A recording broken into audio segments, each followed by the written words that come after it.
各位，虽然我们在同一个屋檐下生活了这么多年了，其实大家对我来说早已像一家人一样了。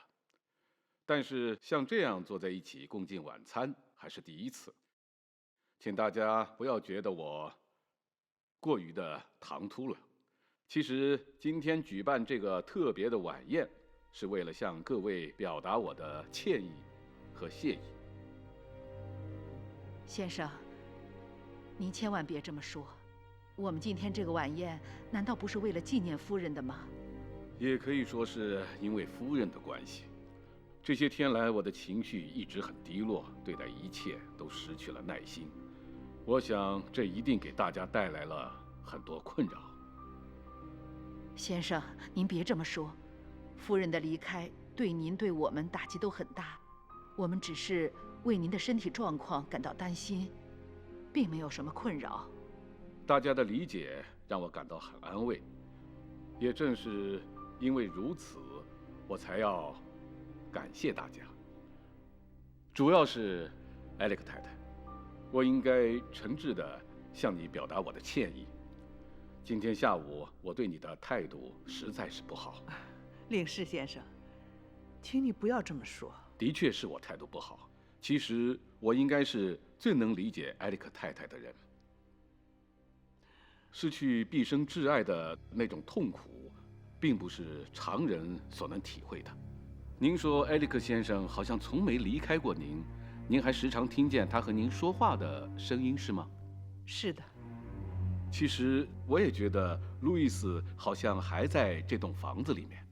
我甚至时常听见出事的房子里面传来路易斯的脚步声和摔倒的声音。每次当我听到了，我都会忍不住颤抖。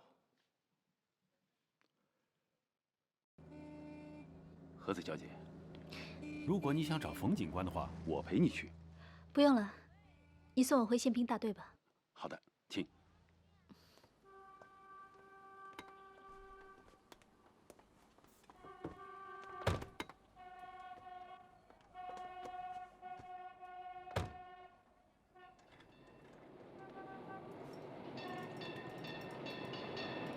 我和路易斯18岁就认识了，那时候她还是一个天真无邪的少女。她最爱的2件事情就是读书和打扮。我记得第一次见到她的时候，她穿着一条天蓝色的连衣裙，坐在学校里的大树下看书，脚边整齐地放着她脱下来的高跟鞋。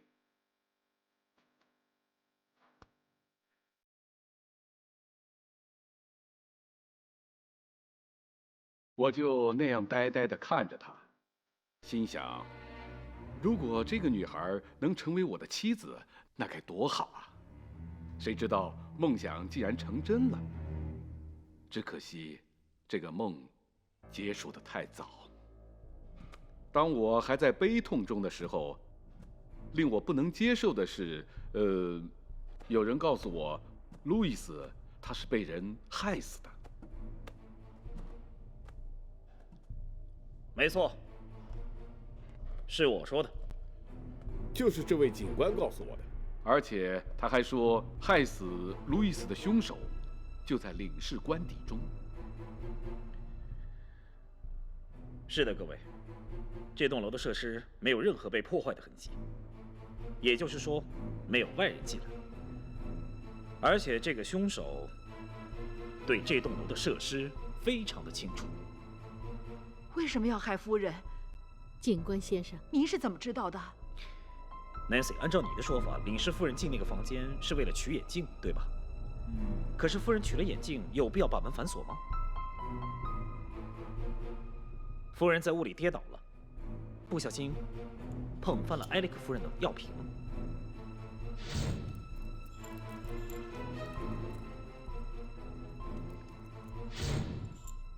她撞了头。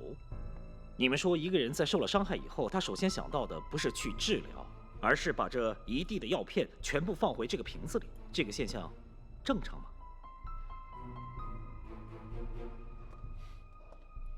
房门被反锁了，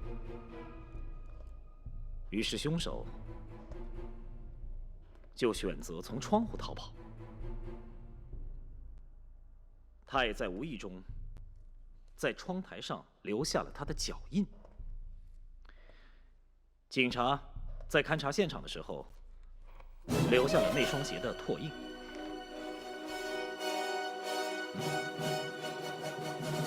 所以现在非常简单，我只要查一查各位脚上的鞋，我就能马上判断出谁是凶手。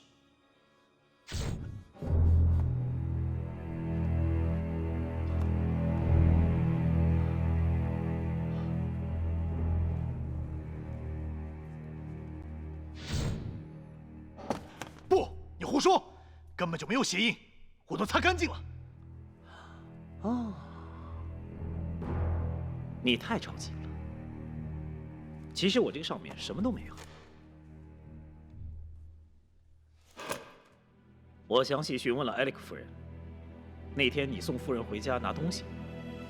按理说，一个常人很难在这么短的时间内可以返回这里误杀领事夫人，再折回去接上艾利克夫人，再回到这里。可是你可以做到，因为你有车，你有足够的时间回到这里取你想取的东西。但你没想到领事夫人发现有动静会进来查看，于是你便选择杀了他，是吗？走吧 ，Darcy。你这个畜生！哎，都别过来！你们都别动！我不是故意要杀他的，那只是个意外。我去他的房间，只是为了拿那个图纸而已。那艾利克是不是也是你杀的？我不是故意的，凶手！我不是故意的。Darcy，你冷静点，我知道你不是故意的，你冷静点。你们站住！别给我上来！把刀放下 ，Darcy。谁过来我杀谁！给我退后！冷静点 ，Darcy。你们都给我退后！冷静点。别过来 ，Darcy。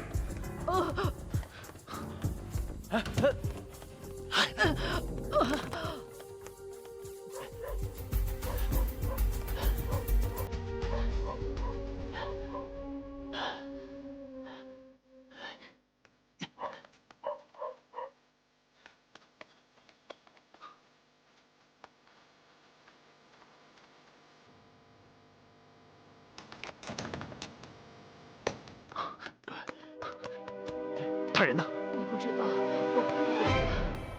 我怎么办啊？给我追，分头追，走走走。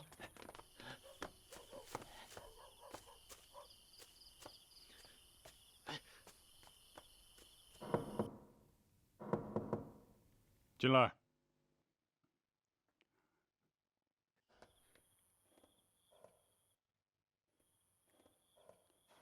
秋山，大佐，我来向你汇报和子小姐她的情况。她今天在马迭尔餐厅等了1个晚上，冯建白都没有出现，她很失望，让我把她送回到这里，现在应该休息了。知道了。哥，怎么样？没追上，跑了。没有，没有。报告，那边也没有。走，走。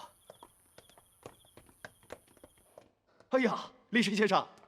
哎呦，李石先生，李石先生，让你受惊了。哎，你坐，你没事吧？没事。要不要我叫医生来看看你？我没有受伤啊，那就好，那就好。怎么回事啊？我们也没有想到他狗急跳墙了。为了保证人质的安全，我们也不敢下手啊。冯建白，你能给我解释一下这到底是怎么回事吗？10几个人，7、8条枪，连1个人都抓不住啊！抓犯人是要统筹安排的，那要有大局观啊！这不仅仅是能力问题，你知道吗？滨州警察局的脸全让你给丢尽了，这么多外国友人受到了惊吓，你这是怎么办的事儿啊？啊！我告诉你，你现在把凶手拿出来给我溜溜，给我看看，凶手呢？哼，你以后别跟别人说你是我吴局长的手下。我从来没说过。什么？你说什么？大声点，大声点！吴局长，请你不要责怪冯警官了，这次多亏了冯警官，帮我找出了凶手，让他在我面前完全暴露，不然的话，路易斯就会冤死了。冯先生，我还没有机会向你正式的表示感谢呢。领事先生，你千万不要客气，这是我职责所在，我一定会尽快把他缉拿归案。领事先生，好的。惩奸除恶是我们警察的职责所在。我吴局长向你保证，滨州警察局一定全力以赴，早日的捉拿凶手，把他带到你的面前。领事先生，我先走了。那好啊，您先回去吧，我送你吧。明天开会啊，回头明天讨论啊，去吧。啊，领事先生，您先坐，您先坐。冯警官，春子小姐，案子查得怎么样了？都这么晚了，你还不走？你对这个案子这么感兴趣吗？冯警官，你这么胸有成竹的样子，看来是想到了怎么追捕逃犯吧？没有，哪儿那么快呢？你没有看到吴局长那个态度吗？他势必要将整个警察局动员起来查这个案子，你怎么还不上心呢？春子小姐是机要秘书，怎么突然对这个案子这么感兴趣？怎么？哦，你是关心我吧？啊？哥，怎么了？我忘了个事儿。什么事儿？嫂子在等你呢。啥？他打电话打了好几次到警察局，说傍晚在老地方等你。怎么不早说了你？我给忘了。哎，柱子，怎么？没事儿没事儿，你去忙吧。哦。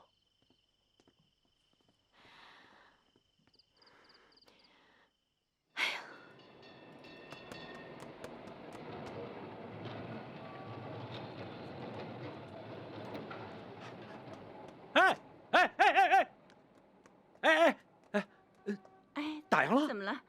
我们关门了。里面有没有个姑娘在等着？没有啊。你确定吗？当然了，没有人在里面了。我们下班了。哦，谢谢。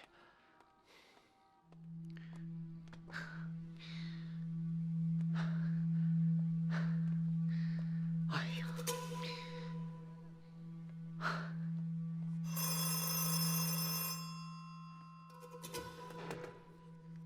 你好，哪位？大佐，是我。事情是这样的，吴局长他把我们都留下来加班，我脱不开身，我只能在电话里跟你汇报。哦，我明天下午约了大儿媳。那你觉得，明天烟斗他还会到火车站去和你碰面吗？他会的，他需要钱。好，那你明天还是按照原计划到火车站和烟斗见面。我会安排，在警察找到他之前，等他一到，你马上送他上火车。好，我知道了。我们安插在法国领事馆的烟斗今天出了大事。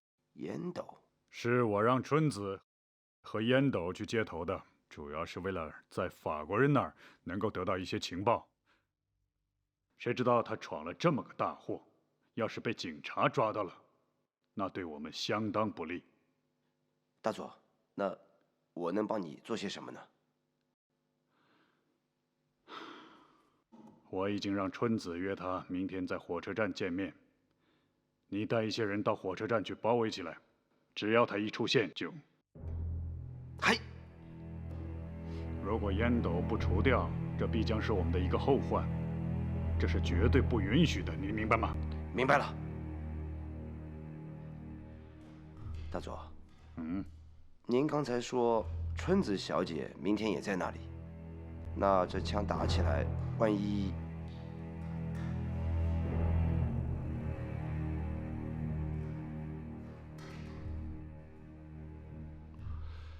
朝鲜人和满洲人一样，都是为帝国服务的，都是为我们服务的。必要的时候，都是可以牺牲的，只要保全帝国的利益。这次行动只许成功，不许失败。嗨！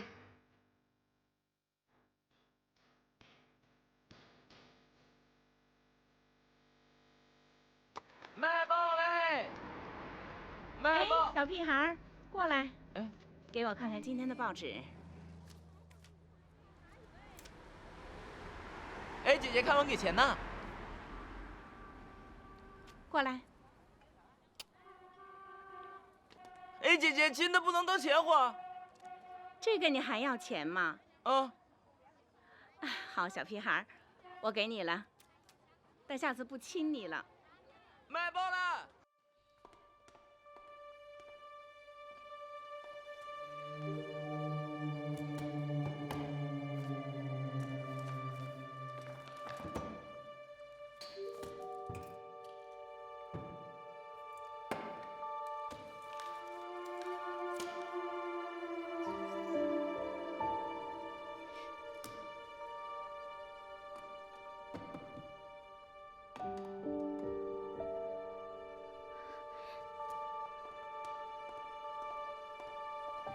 佐藤君，你们能来帮我一下吗？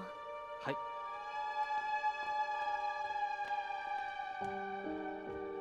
我在5天前给这只实验鼠注射了细菌和病毒，还分别把它放在不同的环境里进行观察。一开始的时候还出现了一些病理症状。啊，你们看，我这里还做了一些详细的观察日志。这只实验鼠没有任何反应。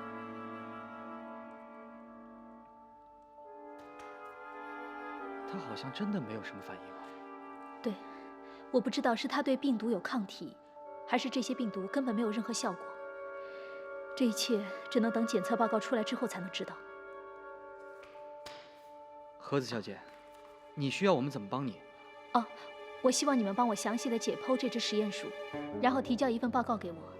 我也会对那几只实验鼠的每一项指标进行检测。我必须要马上找到原因，不然实验就真的没有办法在动物的身上进行下去了。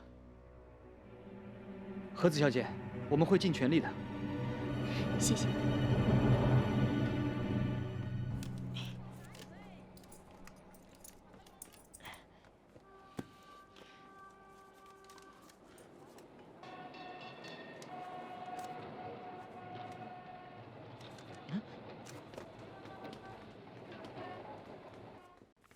哎，小孩，你进来干嘛？我要找我老大。你老大是谁啊？说来听听。我老大说出来吓死你。我老大是冯警官。你个小毛孩，啊，给我出去！哎，出去！出去！出去！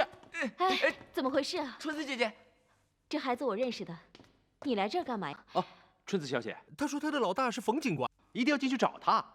他没有撒谎，他的老大是冯警官。快上去吧，2楼办公室。谢谢春子姐姐。不要到处乱跑哦。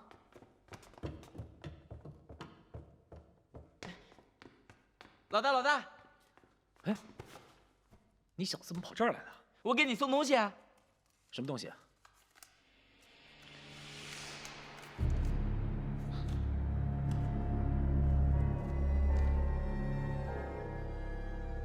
哪儿来的？不知道怎么就到我兜里去了。今天早上卖报纸，发现在我口袋里了。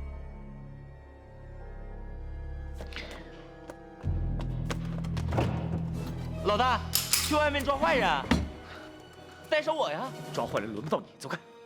老大，快！该死的烟斗！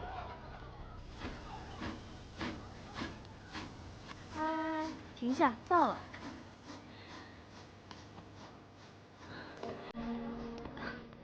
谢谢啊。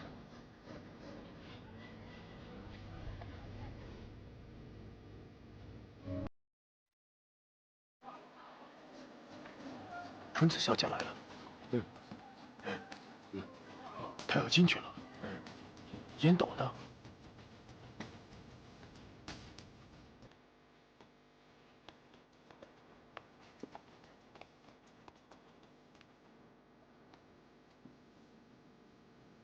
春子小姐，别回头。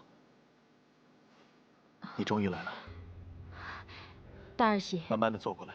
你还好吗？如果春子小姐看到我现在的样子，就不会问这样的问题了。好，慢慢的坐到椅子上来。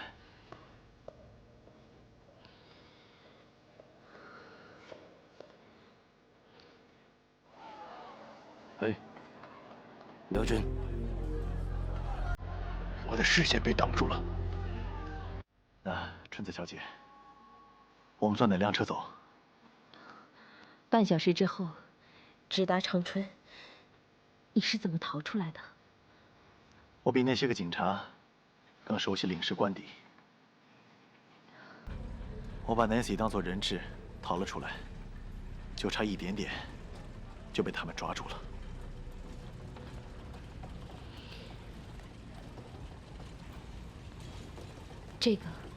这是你的，达尔西。这点钱你带在身上。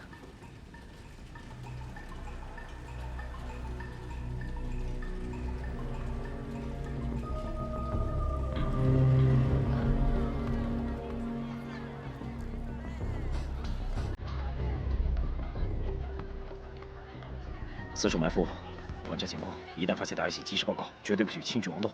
是，走吧。是，都散开吧。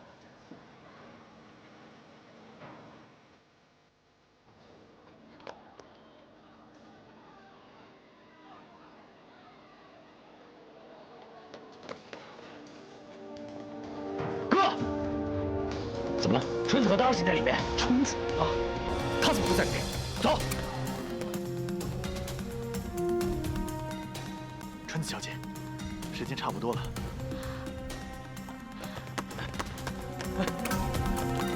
你居然敢骗我！把他放下！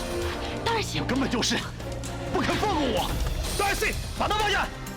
这是个意外，小罗的图纸是他们逼我的。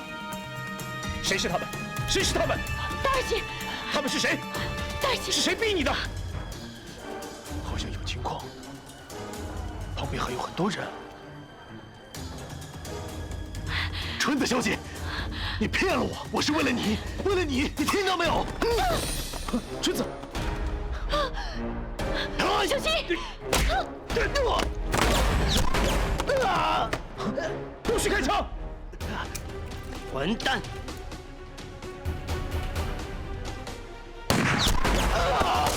不要开枪！谁开的枪？谁开的枪？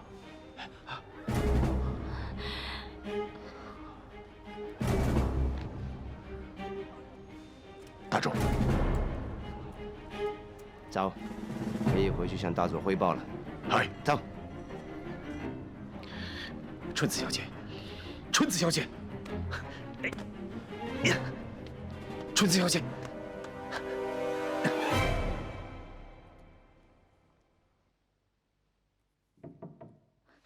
请进。盒子小姐，这是那支实验署的解剖报告，请您过目。太感谢了，辛苦了。那你们先去休息吧。好。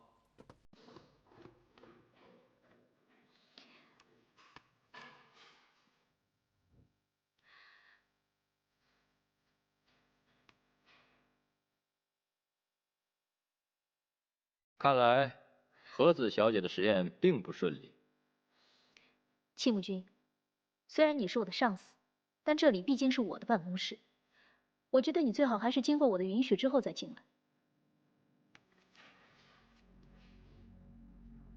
这些实验对象出现的症状，好像并不是你所期待的。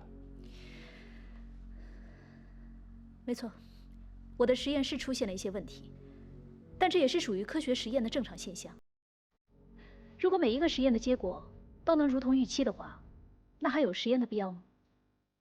不知道和子小姐有没有想过，出现这样的情况，并不是实验方式的问题，而是实验的对象。你什么意思？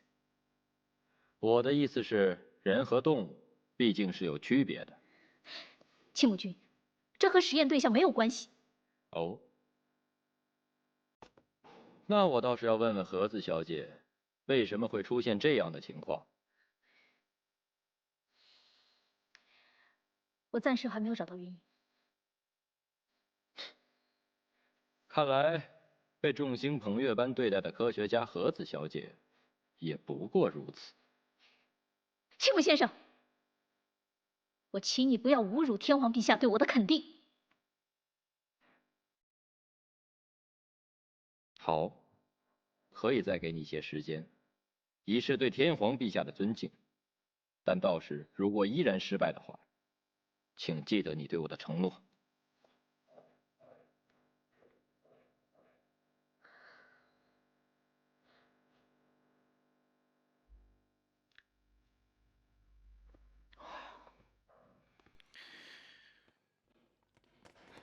怎么样了？怎么样了？省长啊，已经抢救几个小时了。你看看你们啊，看看你们干的事儿，每次出任务都要惹事儿。这回好了，是春子。我们刚到火车站的时候，就看见春子小姐跟凶犯在一起了。我们正要上前抓捕，她就被劫持了。现在还不知道他们是什么关系。他们好像早就认识，关系还挺密切的。很密切，会不会是春子小姐的仰慕者？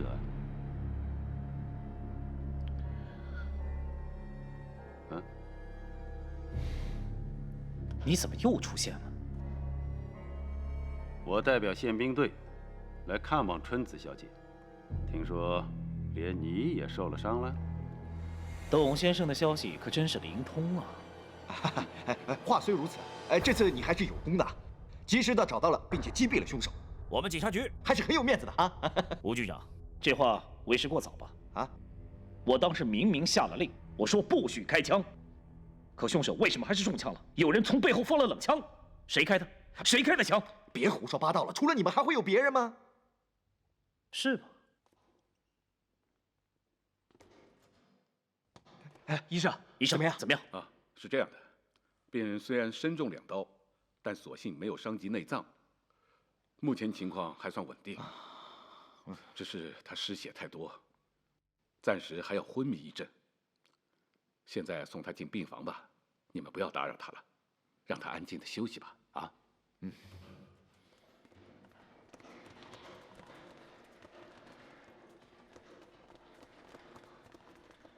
哎，你们几个在这守着，有什么事通知我。哎，去领事馆告诉他们这个好消息，赶紧去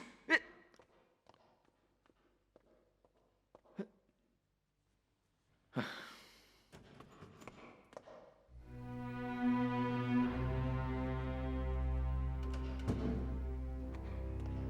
哦，您怎么来了？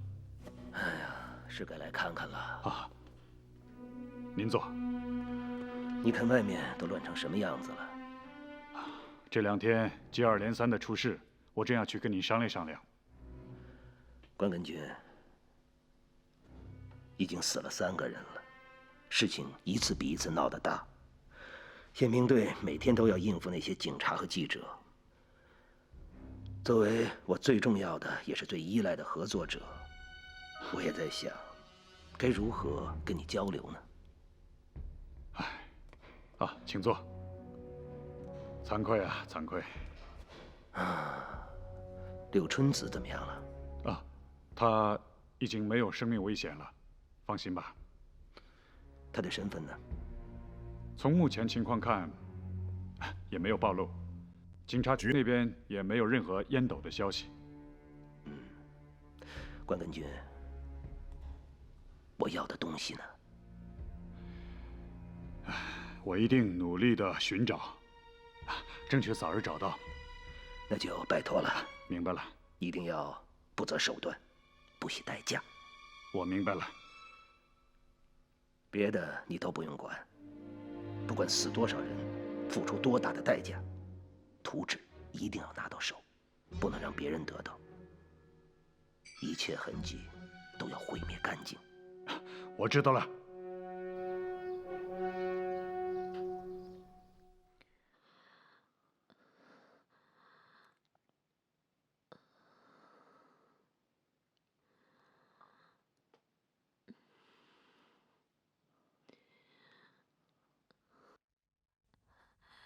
冯警官，冯警官，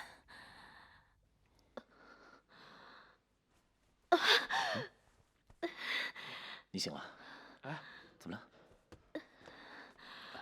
别动，赶紧叫医生去。哎，怎么样？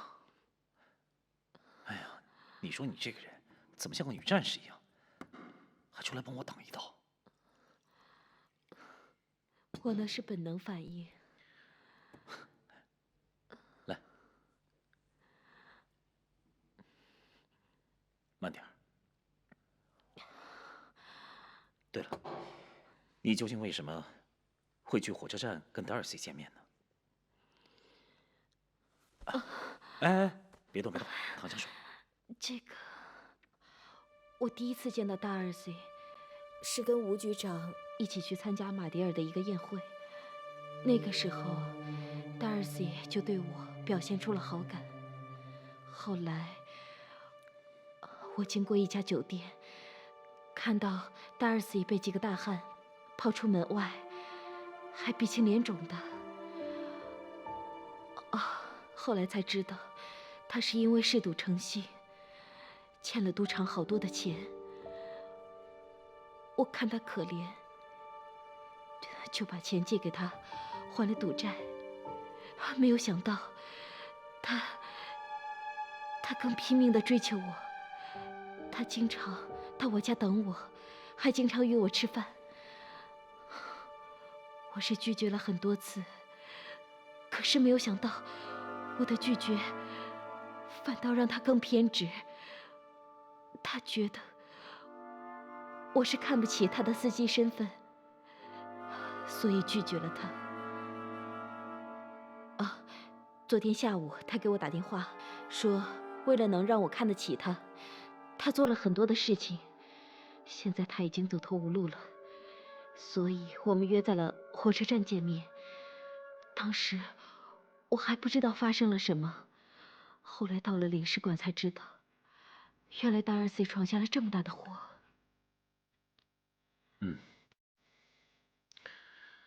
那你怎么一直都没告诉我呢？其实，达尔西是做了很多错事，可是他的本性不坏的。我是希望我能够让他自己去警察局自首，所以才隐瞒了这件事情，自己跑到火车站去了。可是没有想到，都是我害了他。回到警察局，我一定会跟吴局长好好的做个检讨的。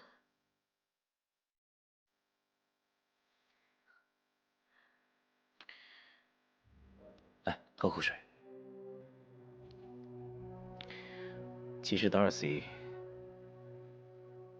并不是被我们的人打死的。那是谁啊？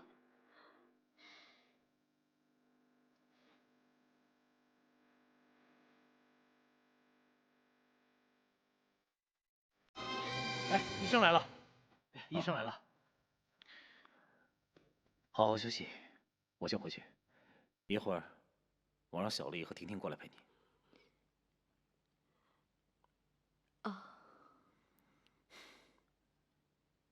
好好休息。柱子，走。走了。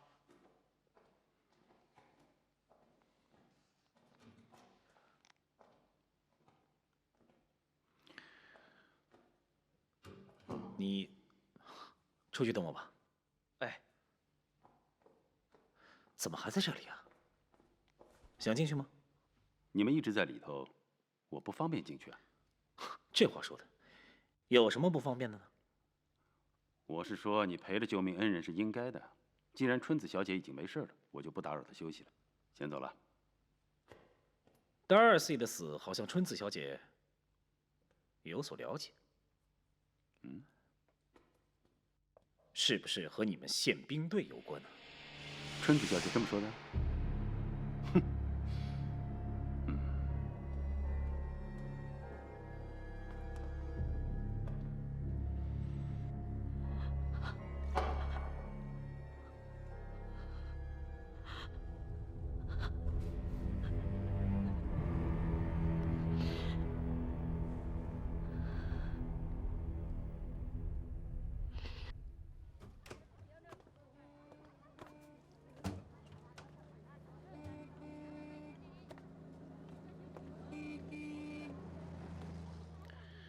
大记者，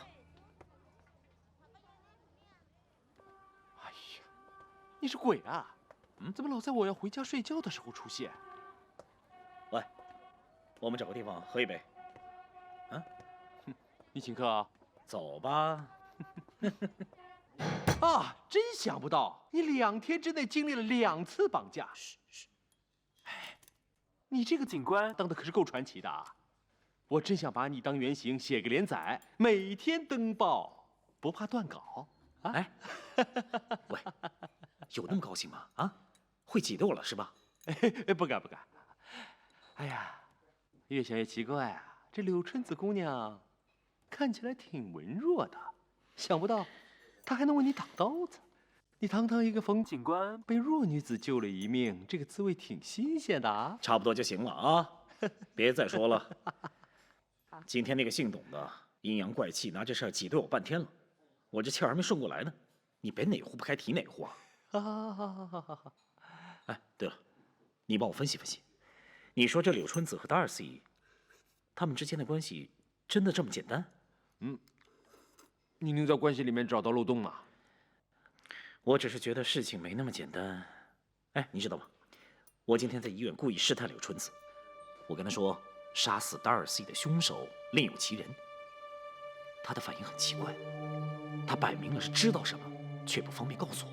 还有，今天那个姓董的一直在医院，我跟他说这事儿跟你们宪兵队一定有关系，奇怪了，他居然没有否认呢。柳春子、Darcy、董秋山。如果 Darcy 真的跟宪兵队有关系的话，那么那座桥不就是柳春子吗？如果他们之间没有关系，那你说谁这么想Darcy死呢？如果他们之间是有关系的话，那他们杀死Darcy只有一个目的：杀人灭口。杀人灭口。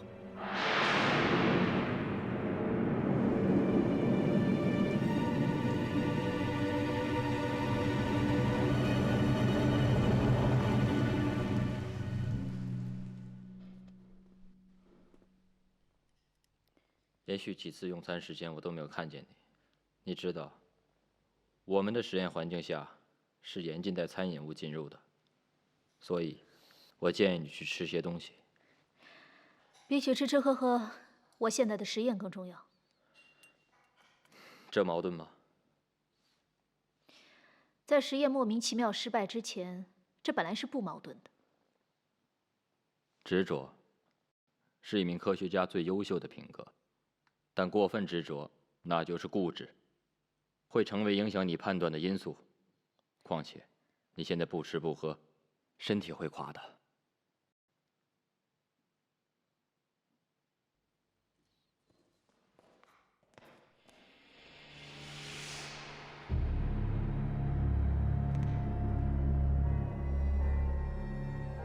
我一向欣赏执着的人，但对于现在的盒子，我很担心，真的很担心。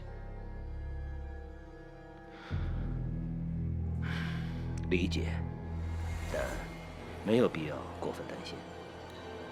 实验马上就要完成，结论一旦顺利得出，他就成功了。这样的话，叫他来这里的意义也就失去了。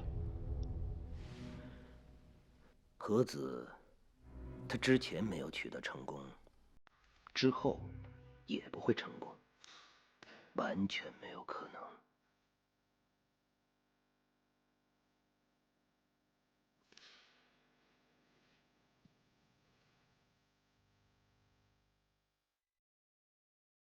我该走了，接下来的事情你应该会办了吧？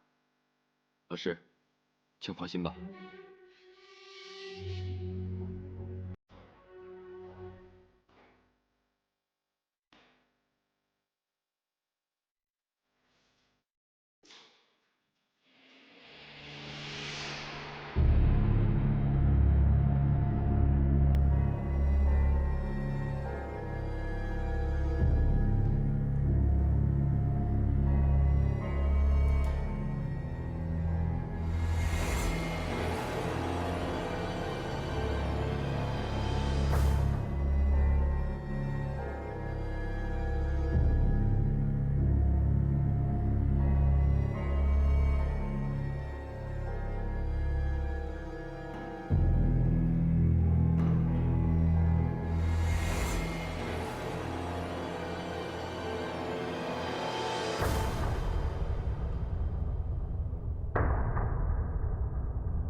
哎，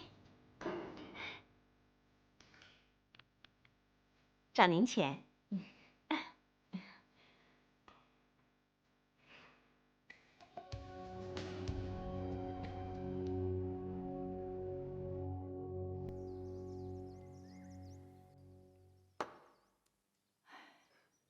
回来了。有新任务了。这里，组织上有指示了。有。